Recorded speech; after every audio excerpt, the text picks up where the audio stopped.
Morning, good afternoon, or good evening, good afternoon, or good morning. Okay, so actually nabanggit ko na to sa ibang vlog. Pero sa mga hindi ko pa nabanggit na vlog, or kung nabanggit ko man, baka naguguluhan sila sa instruction.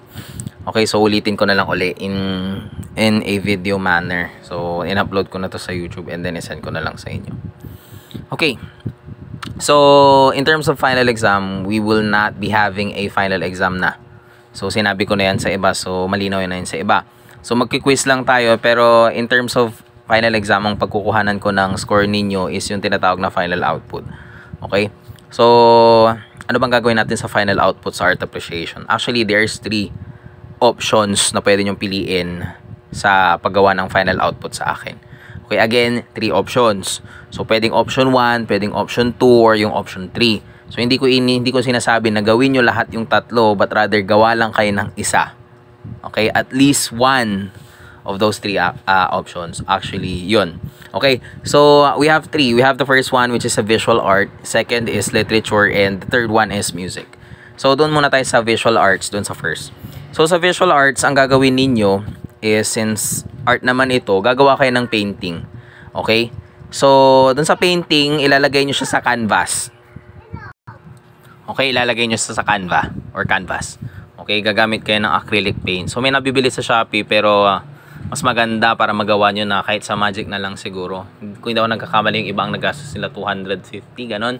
So in terms of that, hindi naman kayo masyadong mabibigatan kasi ang contribution naman or ang members naman natin is 10 at least. Okay, so pwedeng 10 pero not more than 10, pero less than 10 pwede, or 9 or 8 lang kayo, okay lang yun. Pero hindi lalagpas sa 10 syempre. Okay? So that's that with visual arts. Okay? So gagamit kayo ng Canva, gagamit kayo ng acrylic paint. Okay? So kung anong topic, anything naman na magawa ninyo at mailagay nyo doon sa Canva ay art yun. Okay? As to what I am saying always sa discussion natin, lahat naman ay art eh. Depende lang sa kung sino yung nagtitingin, kung maganda siya or pangit. Anyways, so that's the first one, which is visual arts. We have the second one, which is literature. Sa literature naman, any forms of literature will do. Like for example, it's either poetry, spoken poetry, ano pa ba? Haiku, and pwede kayong mag-search sa internet kung ano yung mga klase ng literature. Pwede yun. Okay, pwede rin quote. Okay, so anong gagawin nyo doon? Ilalagay nyo siya sa coupon. Mas maganda yung coupon na may design or dinesignan nyo na coupon. And if i-frame ninyo. Okay? In terms of framing, kahit anong frame. Okay, kahit anong frame naman will do. Pero mas maganda bili kayo sa Novo, mas mura yung frame nila doon. Parang 60 or 70 pesos lang ata yung kasing laki ng coupon, or siguro nasa 100. In terms of member naman, sa literature, ang members lang natin dito is at least 4. So, not more than 4, pero pwedeng less than 4, like 3 or 2, pero depende sa inyo yun. Pero sana, para ma-maximize din yung pera ninyo na ibabayad ninyo, i-maximize nyo na rin yung members para hindi kayo masyadong mabigatan. Okay, so that's for members in literature. And then we have the third one, which is music. Sa music naman is at least 2. Okay, pwedeng duet, pwedeng single lang yung kumakanta. Okay? Kung iisa lang siya sa grupo. Pero, kung dalawa kayo sa grupo, supposedly dapat dalawa kayong kakanta. So, anong gagawin naman doon? So, kuha kayo ng music sa internet, or pwede rin sariling compose nyo ng music. Pwedeng kumuha kayo ng music ninyo, and afterwards, palitan nyo yung lyrics niya. Basta mayroong alteration, mayroong iniba doon sa music will do. Okay? So, ilalagay naman siya sa CD. Okay?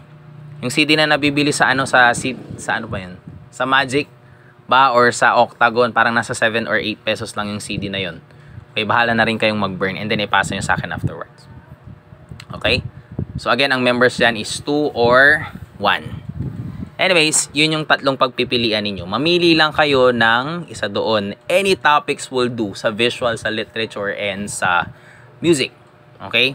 So ang deadline natin is 2nd week or last day ng 2nd week ng December. Okay? So, ano ba yung last day? Last day natin is Friday. So, pwede kayong magpasa ng Friday at that time. Okay, 2nd week. Okay? Para makapag-grade na ako after that. Okay? So, yun lang naman. Members, deadline. Hindi ko alam kung meron akong hindi nasabi, pero kung meron akong hindi man nasabi, please do give me beep sa GC na lang kung ano yung mga bagay na hindi ko nasabi. So follow up nyo na lang ng question doon. Okay? So I guess that's all.